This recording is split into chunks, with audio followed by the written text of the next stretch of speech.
At pare, proud finishers ang ilang sparkle artists na kumasa sa Luzon leg ng isang motorcycle riding challenge. Solid ang experience. Yan ang ibinahagi ni Clea Pineda sa Facebook nang marating ang finish line kasama ang girlfriend na si Catrice Kirov. Nag-uumapaw rin ang pasalamat nila sa mga taga-suporta at nagbigay ng lakas para matapos ang kanilang adventure. Bukod kina Clea, spotted din si Dominic Roque kasama ang new riding buddy na si Kapuso Hunk Jack Roberto. Kwento ni Jack, hindi naging madali ang challenge kaya dapat aralin mabuti ang skills kung sasabak sa ganitong event. Inamin naman ni Dominic na bata pa lang, mahilig na siya sa pagmumotor. Ngayon, plano daw nilang ikutin ang Visayas. Nang kumustahin naman ang estado ng puso ni Dom, next time.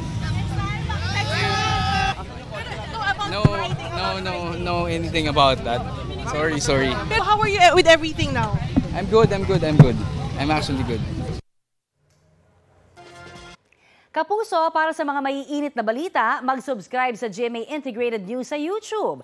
Sa mga kapuso naman abroad, subaybayan nyo kami sa GMA Pinoy TV at sa www.gmanews.tv.